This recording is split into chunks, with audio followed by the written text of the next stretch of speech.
Let's get into the news. It's not every day that a movie about politics perfectly captures the sentiment of the moment. I've only watched a handful of overtly political movies over the years. Documentaries like Who Killed the Electric Car, Super Size Me, and Fahrenheit 9/11 come to mind for portraying relevant current events with honesty and humor. Those films were funny, informative, intelligent, honest, and thought-provoking. But it's hard to talk about politics these days and to make it truly entertaining while avoiding the somewhat cliche political documentary format used over the years. To me, mastery of an art form is talking about it without talking about it, which is why things like satire, allegories, and metaphors are all the more powerful. Having watched Don't Look Up over the holidays, I feel that same level of impact now. At first glance, I imagine that the A-list cast of the movie Don't Look Up would be a typical Hollywood love fest. And to be honest, over the years, I've grown less and less interested in Hollywood celebrity culture. Maybe they lost me somewhere in between Madonna musing about the pandemic while in a bathtub, or maybe one of those nauseating celebrity renditions of Imagine. Or maybe it was one of those SNL skits sponsored by Big Pharma, criticizing black people for not getting the jab. In addition, I imagine that the woke mind virus that makes harmless people like Steve Harvey whimper away from comedy with his tail between his legs will make the movie yet another PSA for pretentious virtue signaling and value inversion. Needless to say, I was intrigued when I heard from Tim Pool that it was not in fact woke trash and decided to check it out. And boy, am I glad that I did, because it was great. Let me clear up something just right from the beginning here. So while the story revolves around the threat of impending doom brought about by a giant comet heading towards the Earth, this is by no means a movie about climate change. This is a movie about the pandemic. In fact, it wasn't until after I watched the movie and read some reviews online describing it as a climate change film that I realized that there was something strange hanging over this movie. I mean, I get why the perception could be there, but besides the obvious point that global warming doesn't attract comets, last I checked, I'll point out a few reasons for this misconception. First, the director of the movie himself, Adam McKay, says that the movie emerged from what he called a burgeoning terror about the climate crisis. Moreover, Leonardo DiCaprio, the star of the film and co-producer, has been a vocal advocate for environmental issues over the years. And to be fair, judging by his quotes over the years, McKay appears to be a legitimate and hardcore progressive with many pro-big government sentiments and leftist views. But he also seems to have populist and down-to-earth sensibilities, coming across to me almost like a pre-Trump Michael Moore sort of character who understands human nature better than the average libtard woke person in Hollywood. And this makes sense, given that he grew up on food stamps with his mom and worked his way up the ladder and through college. Judging by his quotes over the years, McKay acknowledges the, quote, progressive roots of Hollywood, but also says that most Americans are turned off by those things. One gets the sense that he wants to present meaningful messages and political ideas, but not resort to the preachy and self-righteous pontificating of political elites today. In 2016, he was a bona fide Bernie bro, as shown by his Twitter history, and was strongly in favor of democratic socialism, something that continued going into 2020. Since he started making films in 2004, McKay has directed mostly comedies.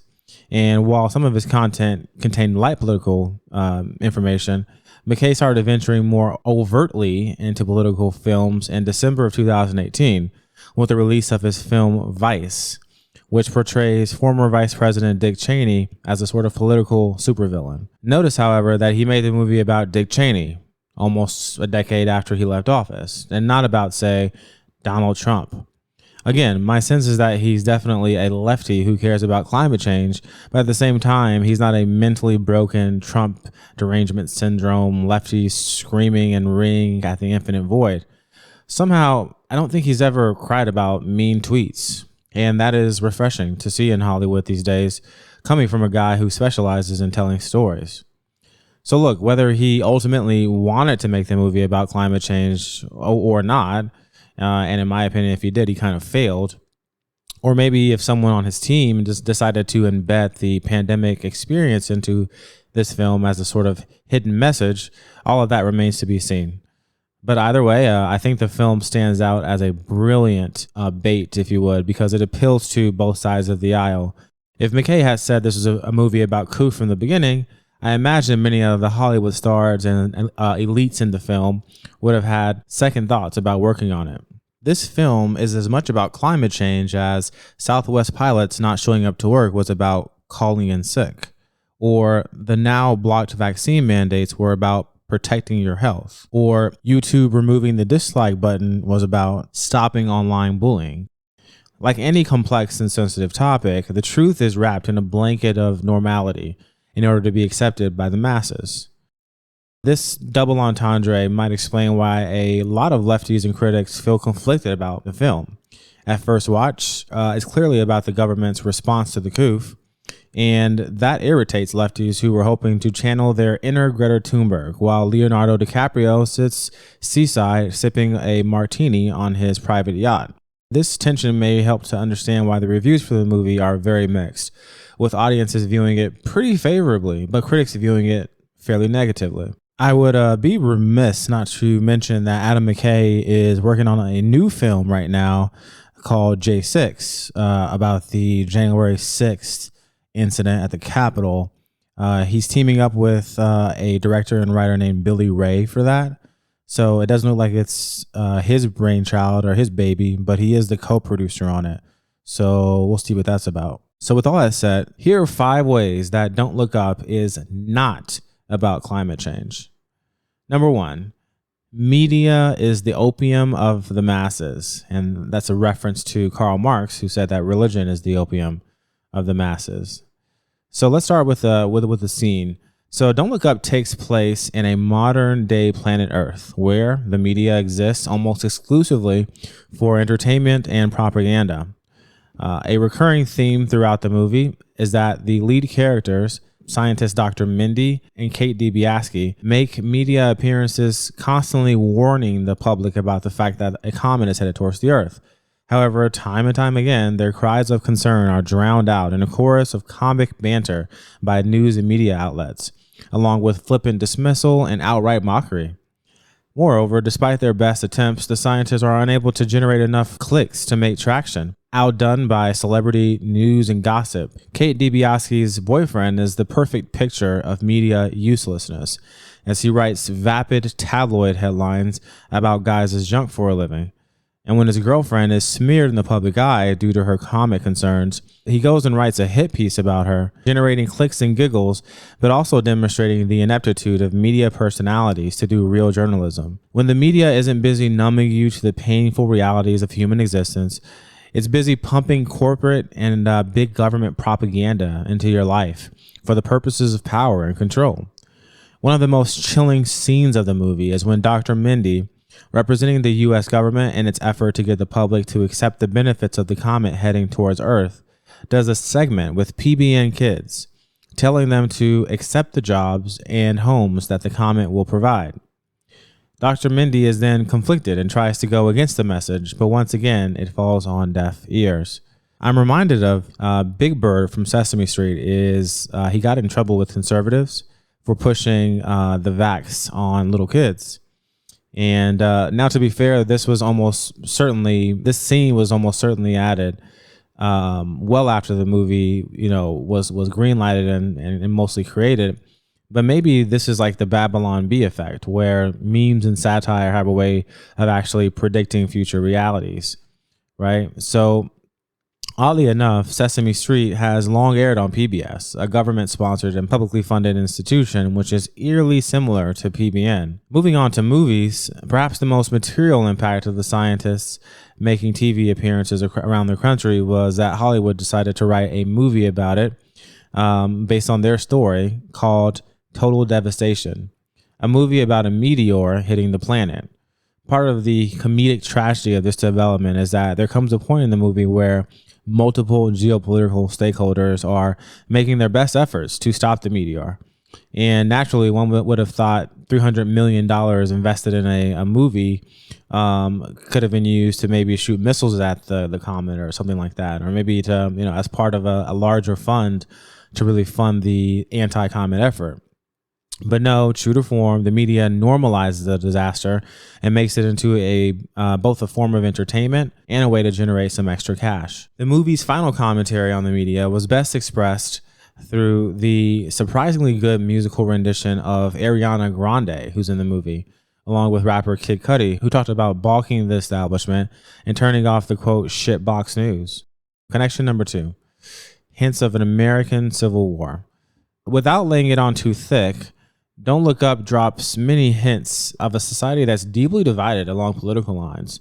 This begins when the story takes a turn to focus on Peter Isherwell, a filthy rich donor to the U.S. president and CEO of a global cutting-edge technology company called Bash. Peter convinces the president not to destroy the comet heading towards the Earth, but to harvest it for trillions and trillions worth of dollars based on resources that can be used to advance humanity, as he puts it. Before giving a speech to the president's team in the Situation Room, Peter stares silently and ominously at a portrait in the back of the room of the Civil War, depicting Union and Confederate soldiers in the midst of battle.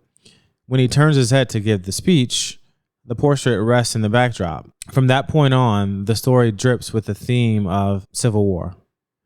Over time, society is eventually divided up into 3 groups. 1, those who want the comet and see the benefits it can provide to society if safely extracted for resources.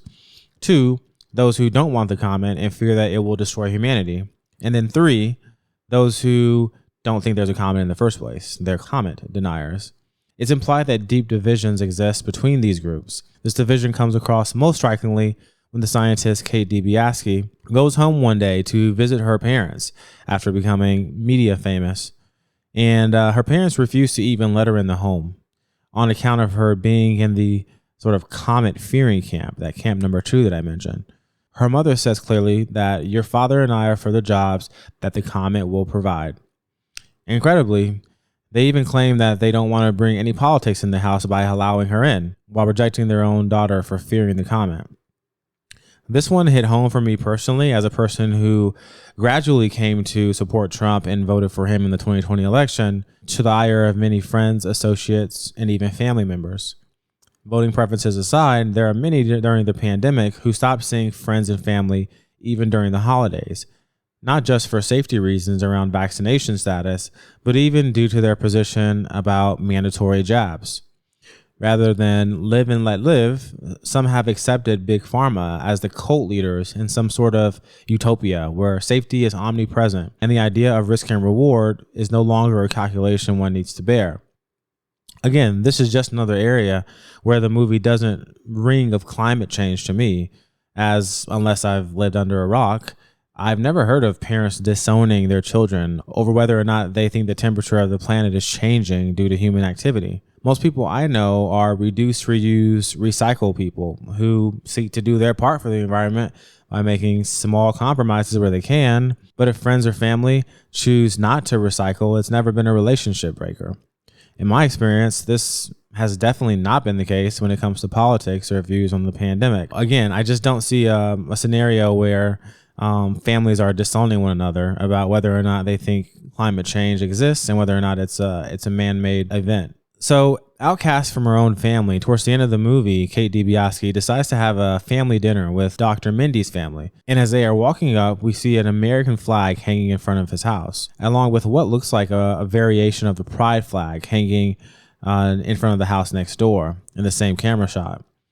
This is interesting because nowadays the left associates ideas like patriotism with the far right, while making bedroom matters, let's say, something that is front and center of everyday life, even above traditional patriotic ideas. Number 3, neo-corporate technocratic fascism. I would be remiss not to acknowledge the creepy technocratic society that Don't Look Up takes place in. While people interact, go to bars, have a good time, AI has advanced to such a degree that it almost replaces human autonomy. Peter from Bashful Technologies is effectively part Elon Musk, part Steve Jobs, part Bill Gates, part Mr. Rogers.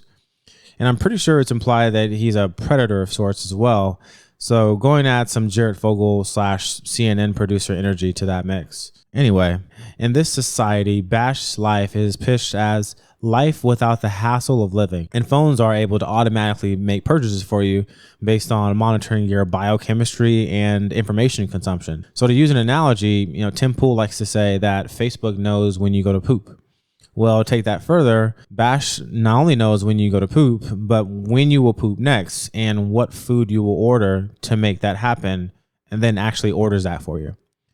But more than that, the wedding between state and corporate is eerily scary during a certain scene in the movie in which FEMA has a joint commercial with Bash featuring a hotline that people can contact if they have concerns about the comet. However, one is only able to call that hotline if they are a Bash customer and data roaming charges apply. This weird, unholy alliance, of course, corrupts the public utility of FEMA and instead is designed to line corporate pockets.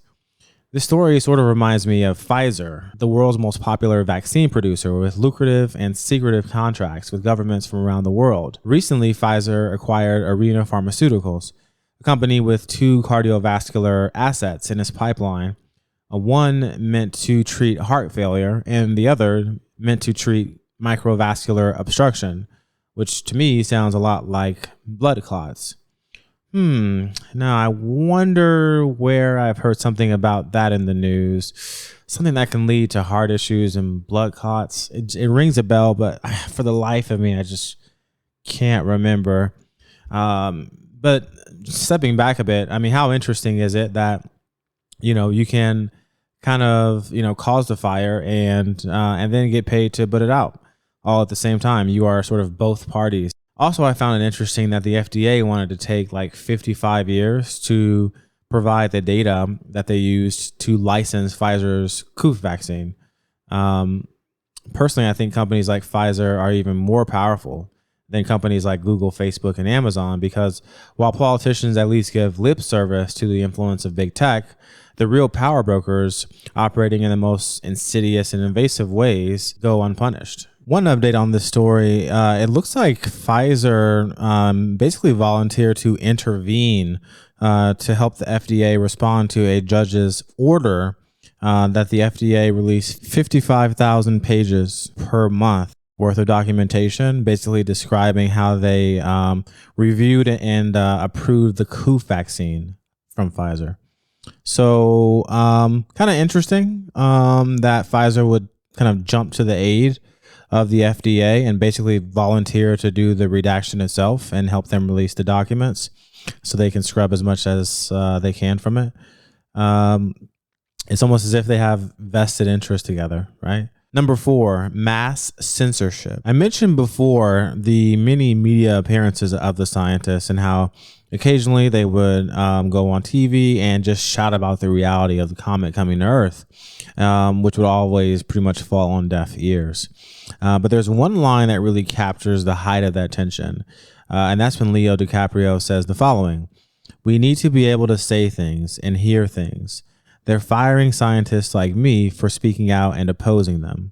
Later on in the film, when Dr. Mindy is visiting a Bash facility prior to the mission to intercept the comet, he speaks with Peter from Bash and complains that many of his associates and colleagues who asked questions about the mission, offered criticism about its feasibility or safety, were fired, removing their scientific expertise from the conversation. This censorship is a massive area of concern for America today. And a dirty secret is that conservatives are censored all the time on social media for their communications. Even worse, during critical moments during the pandemic, very prominent voices such as Peter McCullough and Dr. Robert Malone and many others have been deplatformed and silenced. Even less prominent doctors and nurses at a local level have left their jobs or been fired for questioning the narrative around the COV, such as financial incentives for hospitals, VAERS reporting, the accessibility and efficacy of certain drugs, vaccine safety and efficacy, and how the risk is different depending on demographics and pre-existing conditions. This is one of those areas where I, perhaps ignorantly, have not seen people deplatformed, fired, or censored for simply speaking out against climate change or denying it. Just recently, our senior citizen in the White House, Mr. Joe Biden, handed over his poopy diaper to social media companies and effectively said, "Clean it up." referring to his desire to censor those who speak out against the COOF narrative. And while his comments centered upon social media companies suppressing COOF in particular, I can't help but think about the precedent Biden set around public discourse in general. Of note, it is interesting that Biden's comments came after an angry letter was sent to Spotify, signed by nearly 300 physicians working to deplatform Joe Rogan, likely in connection with Rogan's viral interview with Dr. Robert Malone, asking very straightforward questions about the COOF. Lastly, there's various other symbology and connections. For example, grocery shelves are bare, and just like the current supply shortage, we have a shovel shortage in particular, as presumably people are buying up shovels to dig underground bunkers of some sort, hoping to miraculously avoid the impact of the impending comet, which is expected to cause giant tidal waves throughout the world. There's even window signs about shovel supply chain levels. And at one point during the Ariana Grande concert, someone says they're willing to pay $5,000 for a shovel. I mean, just think about that. $5,000 for a shovel, as this comet is headed towards Earth. This means that we have price gouging going on, which is very clearly connected to the recent pandemic. This was common in the early stages of the pandemic as people moronically shored up on toilet paper and hand sanitizers. I remember hand sanitizer bottles going for like $20-something a pop. Towards the end of the movie, the comet becomes visible to the naked eye, having gotten closer and closer to Earth. However, one of the refrains by the president in the movie, who was in the midst of an election campaign, is "Don't look up," because by doing so, one will see the comet is actually here, and you'll think that it's actually a threat rather than an opportunity. So at one point during the president's rallies, a man looks up into the sky and sees a comet, at which point he yells, "They effing lied to us." This person just happens to be a hefty white guy wearing a red hat. And as the crowd looks up and begins to panic, the chief of staff, who is the right-hand man of the president, who I have to say is like a snarkier, chubbier version of Cooper from the Jen Psaki communication office. He basically calls them rednecks. If anything, this is actually a huge thumbs up to the MAGA movement, since it was ultimately the red hat guy that first took it upon himself to look up and see that the government actually does not have the comet under control and that it is heading straight towards us. It also reveals the depths to which the political elites don't care, and in many cases even despise the individuals who put them into office. This whole scene is pretty sweet and gives credence to McKay's populist sensibilities, even if it's for the other political team. The last point of connection that I want to highlight is the concept of home that is littered throughout the story. As Dr. Mindy's publicity and fame increase after revealing that the comet is heading towards Earth, he completely detaches from his Midwestern home and family and becomes totally absorbed in internet blogs and, disappearing from home altogether for days and weeks at a time to make his media appearances. Eventually, spoiler alert, he realizes that there's nothing anyone can do to stop the comet from hitting Earth. And he comes to basically accept that it will eventually hit. It's just going to happen. He then sort of romanticizes about the concept of home. On one hand, it seems like a literal sense of nostalgia for him to think about home, since he's been away from his family for so long, and doing these media appearances and meeting with powerful leaders. But on the other hand, he seems to almost imply, having accepted the comet and everyone's impending doom, he almost seems to imply and view it as a place of, or as a means of rest, and rest in both a spiritual and physical sense. Spiritual as in accepting the reality of the end of the world and having some measure of faith that eventually he and everyone else will return to wherever it is that humans come from.